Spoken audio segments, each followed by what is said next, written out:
السلام عليكم ورحمة الله وبركاته. حبايبي عاملين ايه؟ يا رب تكونوا في احسن حال.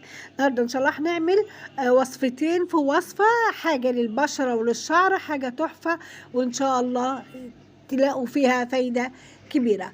نبدأ. قبل ما نبدأ نسمي الله ونصلي على رسول الله، اللهم صل وسلم وبارك على سيدنا محمد وعلى آله وصحبه أجمعين. عشان نعمل الوصفة دي اقول لك الاول يا ريت تعملي لايك لو عجبك الفيديو، واشتركي في القناه وفعلي الجرس يوصلك مني كل جديد، وما تنسيش تكتبي لي تعليق بالصلاه على النبي، اللهم صل وسلم وبارك على سيدنا محمد. هنحتاج ايه في الوصفه دي؟ هنحتاج ورق لورو، ده ورق لورو صحيح وده المطحون بتاعه، وقبليها كنت مورياكم القرنفل والمطحون بتاعه. اول حاجه هناخد معلقه من المطحون القرنفل في كوبايه كده، هنحط عليها معلقة من مطحون ورق اللورو،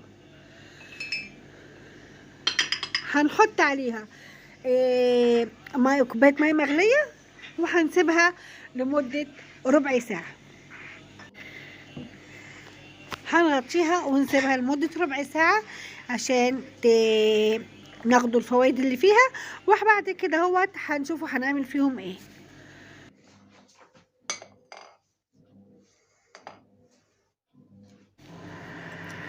كده بعد مرور ربع ساعة هنجيب معلقة من الدقيق في بولة كده لوحديها، هنجيب معلقة من الدقيق، هنحط عليها معلقة من القهوة، هنقلب المزيج كويس، وهنحط عليه دلوقتي معلقة من زيت الزيتون.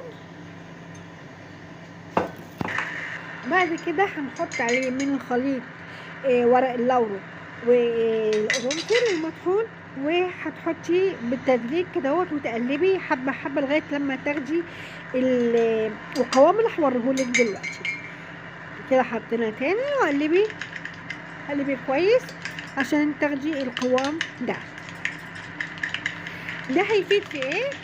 ده للبشره، ده يعالج النمش والتجاعيد البشرة، كمان يعالج حب الشباب ويفتح لون البشرة ويوحد لونها ويرطب البشرة جدا جدا.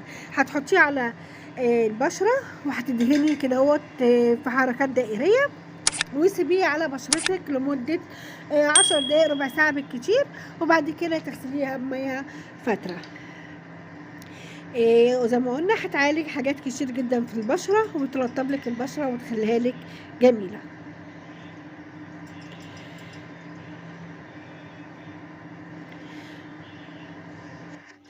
بعد كده هنيجي للكوباية اللي احنا عملناها، هنصفيها وهتحطي عليها معلقة من زيت الزيتون وتقلبيها، وهتحطيها في بخاخة. ده المزيج ده يعمل ايه؟ يعالج صلع ويكثف الشعر الخفيف، يعالج القشرة ويقوي الشعر ويزيد من كثافته وقوة الشعر، ويعالج الشعر التالف. هترشيه على شعرك، ده كأنه يعني ايه تصفيف، ده للتصفيف مش هتغسلي شعرك. ريحته حلوة، ريحته مش وحشة وجميل، وللتصفيف الشعر ممكن تعملي منه مرتين في اليوم، وبس ما تسيبيش الازازه دي اكتر من اللازم، يعني اكترها 3 4 ايام في الجو الساقع اللي احنا فيه ده. كده يبقى خلصنا الفيديو بتاعنا، عملنا من وصفه، من حاجه واحده وصفتين، وصفه للبشره ووصفه للشعر. شكرا على المتابعه، ما تنسيش تعملي لي لايك واشتراك في القناه لو مش مشتركه. شكرا والسلام عليكم ورحمه الله وبركاته، في امان الله.